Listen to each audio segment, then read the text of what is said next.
கமலா இந்த நாட்டுக்கு நாடு மகாநாடு தாய் சேர்ந்தது அழகுதிரு பொன்னாடு நாட்டின் பெயர் என்ன? என்ன வரவங்க எல்லாம் நான் என்னையே தான் கேப்பீங்களா? என்ன கேட்டாங்கடா பொண்ணு? வரவங்க எல்லாம் ஊரு பேர் என்ன, இந்த நாட்டு பேர் என்ன, டீ கடைக்கார அக்கா பேர் என்ன, டீ கடைக்கார அண்ணன் பேர் என்ன, யூடியூப்கார பேர் என்ன, கூத்துட்டவங்க பேர் என்ன, சோறு போட்டவங்க பேர் என்ன? நான் சாமி எனக்கு தெரியாது. இது நாடகம் ஆடுறதுக்கு 3 நாளா விரதம் இருக்கேன்டா. பூமிதி கேட்ட தவிர நான் எதுவுமே புலங்கறது இல்ல, தெரியுமா உனக்கு? பூமிதியா அது ஏதாவது கேட்டாங்களா யாராச்சும்? அதான் சொல்லிவிட்டேன். சரி, ஆயதாசனூர் என்றால் என்னோட கலந்த எனக்கு மச்சமா நகரம். ஏண்டா இந்த ஆயதாசனூர் வந்து கரெக்டா சொல்லுங்க. ஆயதாசனூர் அது எனக்கு தாத்தனூர்ங்கிற மாதிரி கேக்குது. காரணம் என்ன? என்ன காரணமா பருப்பு காரணமா கிடையாது, மத்துதான் காரணம். ஆமாங்க, அது மத்துல இங்க கருக்குழுந்து போச்சான். எதற்காக இந்த தேர் திருவிழா? அவங்க ஆமாங்க கும்பாபிஷேகம் விட்டாங்களாம். அப்புறம் இந்த ஞாயிற்று கேளுங்க. அப்புறம் கும்பாபிஷேகம் நடத்தினாங்களாம். எதை சொல்ல வரான் கேட்கலாம். அன்னைக்கு அப்படிதான் கிருஷ்ணன் இப்படியே எதிர்பார்த்து போன இருப்பான். இப்படிதான் மாமனுக்கு பிடிக்கும். ஐ லைக் யூ மா. சரி, அப்புறம் கும்பாபிஷேகம் நடத்தினாங்களாம். நடத்தக்குள்ள இருந்த காசு எல்லாம் செலவாய் போச்சான். ஒரு 26,000 மீதியாகி போச்சு. இது என்னடா பண்ணலாம்னு சொல்லி கோயில் உரிமை பட்டவங்க எல்லாம் 68 பங்காளிங்க கையில வச்சிட்டு இருக்க முடியல. கையில வச்சிட்டு இருக்க முடியல. சாமி காசாச்ச செலவு பண்ண வம்பு வந்துருமே அப்படின்னு சொல்லி 26,000 ரூபாய் நாமெல்லாம் பொறி திங்கட்டுன்னு சொல்லி கொடுத்துருக்காங்க. இது நான் பத்திரமா சோப்படிச்சிட்டு போய் எப்படி இருந்துச்சு நாளைக்கு மனப்பாடம் பண்ணி எழுதிட்டு வந்து கொடுக்க போறேன். கொட்டை குழம்பு எப்படி இருந்துச்சு? கொட்டை குழம்பு குசு தாங்க முடியலங்க. கம்பெனி கேசரி எப்படி இருந்துச்சு? அப்படியே விதவிதமா கலர் கலரா விடுறாங்க. கலர் கலரா என்னது கேசரி? அப்படியே சவுண்ட் கீக்கிங்குது பீக்கிங்கு டீக்கிங்குது. சரி, இப்பெல்லாம் காசு விதிப்பாங்கல்ல. ஆமா, இந்த 10 ரூபா 20 ரூபா கூட விட்டுரு. இந்த 100 ரூபா கூட கொடுத்தாங்களா? அது யாரு? அதான் எங்க அம்மா. சின்ன பொண்ணாமாவா? ஆமா. இப்படி 100 ரூபா கொண்டாந்து குத்தி பிடிச்சில்ல. ஆமா. காலையில பாத்துக்க சண்டை ஓட்டல. எதுக்கு? டா ஓட்டல பருப்பு இல்ல, கடுவு இல்ல, எண்ணெய் இல்ல, காசு 100 ரூபா கொடு. சரி, இந்த 100 ரூபா குத்துனீங்க, இந்த 10 ரூபா ஆளுக்கு ஒரு டீ போய் குடிக்க கூடாது. ஏற்பட்ட சண்டை சச்சரவுக்கு அங்க இடம் இல்ல. ஆமா, அம்மா குத்திச்சு பாவம், நாளைக்கு ஏரியில போய் என்ன பாடு போடுறது. பாரா சபைன்னு பாராம பணத்தை குத்தி இருக்கிறாங்க. இந்த கூத்தாடியுடைய வாக்கு கோயிந்த வாக்கு 10 பேருக்கு முன்னாடி 10 வார்த்தை வாழ்த்தனா ஒரு வார்த்தை வலிக்கும் ஐதீகம் அப்படிங்கிற ஐதீகம். எப்படி? அப்ப நானும் வாத்தி விட்டேன். சரி, என்னன்னு வாத்தி விட்டேன்? அத சண்டைன்னு. அப்படியா? சண்டை பண்ண மாட்டாங்க, கவலைப்படாத. இந்நாடகத்தில் தற்பார் விஷயமாக நான் வரும் பொழுது நான் யாரு, என்னுடைய பெயர் என்ன தெரியுமா உனக்கு? சொல்லுங்க.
என்ன சாமி?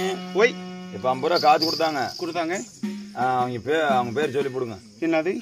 நம்பர் கொடுத்தாங்கல்ல, பேர் என்ன? அவங்க பேர் சொல்லி போடுங்க. பேர் என்ன? பேர் தெரியாதா? தெரியாதாங்க. தெரியல, காசு கட்டி கொடுத்துரு. வேண்டாம்.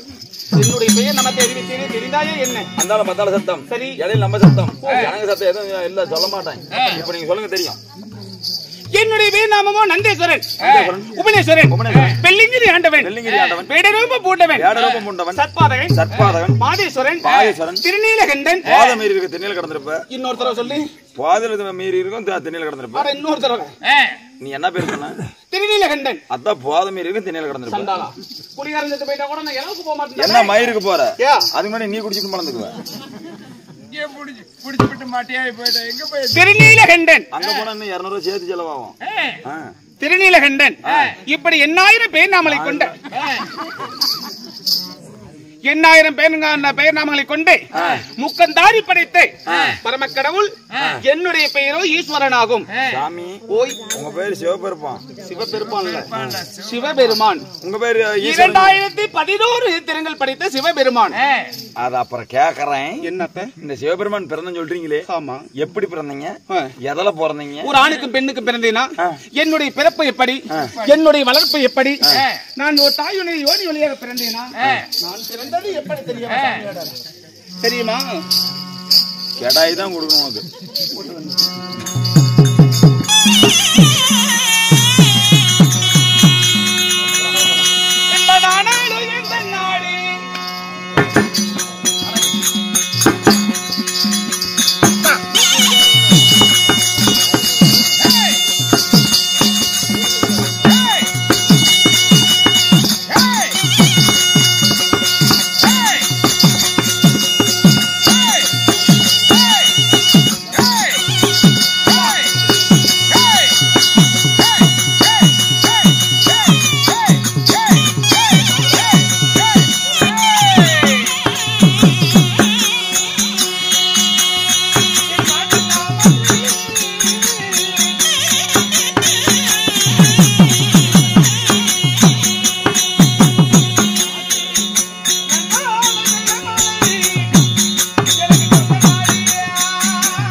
தெரியலங்க. ஏண்டா ஏன் தெரியல? சத்தம் போடுறாங்க தெரிய மாட்டேங்குதுங்க. இப்பெல்லாம் காது கேட்க மாட்டேங்குது. அவன் 86 தேசம் அங்க முதல் விக்கற்ப தேசம் வரை என்னுடைய நாடு நீர்பலம், நிலபலம், தனபலம், படைபலம், பணபலம் பொருந்திய சரிங்க. சர்வ லட்சணங்களும் பொருந்திய என்னுடைய நாடு எப்பேற்பட்ட நாடு தெரியுமா? என்ன நாடுங்க? திரு கைலாயம் என்று சொல்லக்கூடிய வெள்ளிங்கிரி மலை. சரி சரி. எப்படி? வெள்ளிங்கிரி. ஆமா. அப்படி வெள்ளிங்கிரியை ஆண்டு வந்தாலும் நான் பிறந்த விதம் எப்படி? எப்படிங்க? ஒரு ஆணுக்கும் பெண்ணுக்கும் பிறந்தீங்கன்னா எப்படிங்க பிறந்தீங்க? நீ எப்படா பிறந்த? நான் எல்லாத்துக்கும் மேல சலதாரம். கலங்கி போயிட்டியா? சர்வசாதாரணமா பிறந்தேன் இல்லைங்க. சலதார ஓட்டையில தான். சலதார ஓட்டையில அதே தான். நான் பிறந்தது எப்படி? எப்படிங்க பிறந்தீங்க? ஒரு தாய் ஒரு குழந்தையை பெற்றெடுப்பதற்கு செலவாகும் மாதம் எத்தனை? 10 மாசங்க. 10 மாதம். ஆமா. நிஜமாலும் 10 மாசம். 300 நாள்ல குறையாதா? அது நாளுங்க. மாசத்துக்கு எத்தனை நாள்? மாசத்துக்கு 30 நாள். 10 மாசத்துக்கு 10 மாசத்துக்கு 300 நாளுங்க. 300 நாள்ல 10 மாசத்துல பிறக்கிறது குறையாதா? இல்ல நீங்க சரியா போச்சு. எல்லாம் ஒண்ணுதாங்க. நான் பிறந்தது எப்படி? எப்படி வளர்ந்தேன்? என் தாயார் உங்க தாயார் இந்த யுகத்திலே இப்பிறவியிலே நான் பிறந்த விதம்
செத்து போயிட்டாங்க.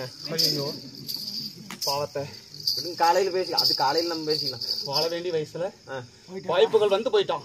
என்ன பண்றது? நான் இருக்கிற நீங்க ஒண்ணும் கவலைப்படாதீங்க. எதுக்கு இல்லைங்க உங்களுக்கு எடுக்கிறதுக்கு என்ன இல்லைங்க நீங்க சொல்றது கேட்கறதுக்கு நான் இருக்கிறேன். எல்லாம் ரெடியா தான் இருக்கிறாங்க. ஓம் என்ற மந்திரத்திலே அகார முகார ஓம்கார என்று சொல்லக்கூடிய முகார ஓங்கார இன்னொரு தடவை நீங்களே சொல்லி அகார முகார ஓம்கார சரிங்க என்று சொல்லக்கூடிய தாரக மந்திரங்கள் 3 அதற்கு இலக்கணமாம் ஓம் என்ற ஒரு பிரணவ மந்திரம். சரிங்க அந்த ஓம் என்ற வாயிலாக பிறந்தால் ஆதிசக்தி. ஆதிசக்தி ஆமா சரிங்க ஆதிசக்தி பிறந்த உடனே கீழேலி மேலேலி 14 லோகங்களும் 14 லோகங்கள் எங்கு பார்த்தாலும் பட்ட பாறையாகவும் பரண்ட பூமியாகவும் கடநீர் கொண்ட காடாகவும் காட்சியளித்தது. சரி சரிங்க. எப்படி? கடனில் கொண்ட காற்றாக வந்து இந்த பூமி இந்த பூமிக்கு இப்பொழுது உருண்டை வடிவம்.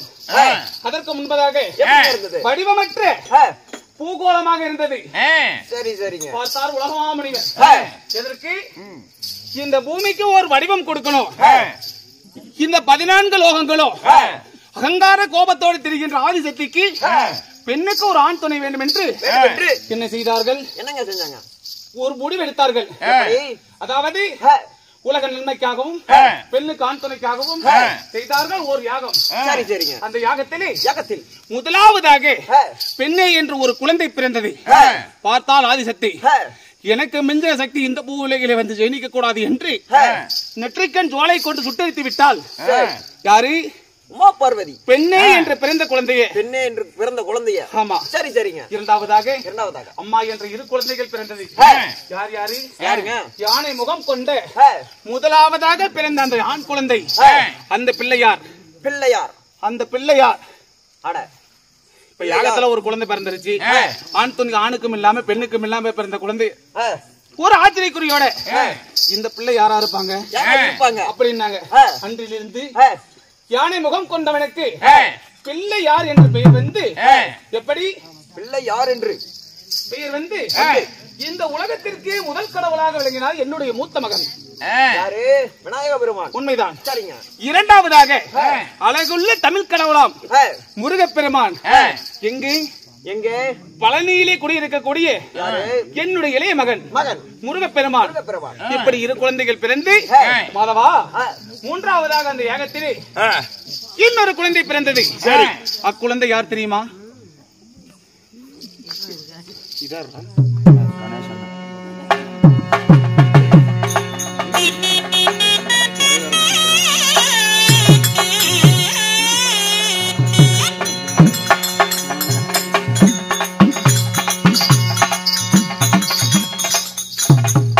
மூன்றாவதாக பிறந்த குழந்தை தங்காய் என்று பிறந்தது. அந்த குழந்தைதான் மாயவன் எம்பெருமான். சரி. இப்படி எல்லாம் பிறந்து அந்த உலகமாமுனிவர் மாயவன் எம்பெருமானும் என்ன நினைத்தார்கள்?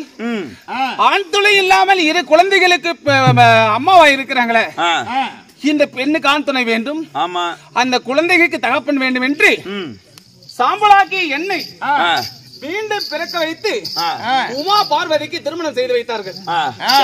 யார்? சத்தி உமா பார்வதிக்கு உலகமாமுனிவர் மாயவனும் திருமணம் செய்து வைத்தார்கள். திருமணம் செய்து வைத்த உடனே மாதவா இந்த குழந்தைகள் 2 பேரு எப்படி என்ன பிறக்க வைத்தது எதற்காக? நிலம், நீர், காற்று, ஆகாயம், வாயு என்று சொல்லக்கூடிய 5 பஞ்சபூதங்களுக்கு உறுதுணையாகவும் அந்த பஞ்சபூதங்கள் வாயிலாகவும் அடிமுடி காணாதவன் நான். எப்படி அடிமுடி காணாதவன்? அவதார புருஷன். சொல்ல வேண்டும்னா இந்த யுகத்திலே இப்பிறவியிலே நான் ஒரு விதையில்லா வித்து. அவதாருக்கு புருஷனா? அவதார புருஷன். ஆமா. இப்படி எல்லாம் பிறந்து விதையில்லா வித்தாக நான் பிறந்து மாதவா எனக்கு என்ன வேலை? என்ன வேலை? சொல் 30 கோடி தேவர்கள் 47 ரிஷிமார்கள் பெண்ணர் கேம்புடனுக்கு அத்ததிக்கு பாலர்கள் சித்து வித்தியாசர்கள் மும்மூர்த்தி தேவர்கள். யார் யார் மும்மூர்த்தி தேவர்கள்? சத்திய லோகத்தை ஆண்டு வரக்கூடிய சார தண்ட பேத குரோத தர்மசனம் என்று சொல்லக்கூடிய 5 சிரங்கள் படைத்த அந்த பிரம்மனும் படைக்கின்ற தொழில். சரி. எனக்கு பாராய் உலகமிகு சிறாய் படியிலக்கக்கூடிய தொழில். சரி. மாயவன் பெருமானுக்கு காத்து அளிக்கின்ற தொழில். அப்படி என்றால் மாயவன் சிரித்தால் உனக்கு அழிவு நிச்சயம். மௌனம் சாதித்தால் 2 மணி தப்பிச்சுக்கிட்டேன். செல்வம் செழிக்கும். இப்படி மும்மூர்த்தி தேவர்களை ஒருவனாக பிறந்து மாதவா சாமி இன்று நாள் தருணத்தில் எங்க போகணும்? கோட்டர் கடிக்கும். எதுக்கு? தூங்குறதுக்கு போவாங்க. பாராய் உலகமெங்கும் சீராய் படியிலக்க போக வேண்டும். அதற்கு முன்பதாக என்னுடைய தேவி உமா பார்வதி அழைத்து வா. ஓரிரு வார்த்தை சொல்லிவிட்டு அடி அழகிறது அழகிறேன். முன்ன அந்த 3 பேத்துக்கு அழசாங்க.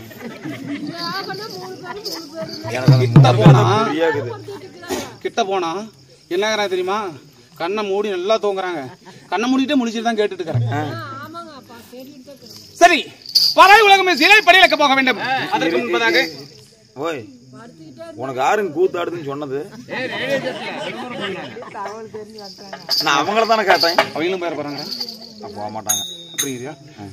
சிறை படியிலக்க போக வேண்டும். அதான் ஸ்ரீரங்க பெருமாள் பாத்துக்கதா. அதான். அதற்கு முன்பதாக என்னுடைய மனைவி கிட்ட கணவர் அழைத்தார் என்று போய் கூட்டிட்டு வா பாட்டி பேசிட்டு எத்தா பூமி வச்சுட்டு நான் போகணும் படியிலக்க. அப்படி இங்கே இருங்க. பூமி கொஞ்சம் பூமி போகும்.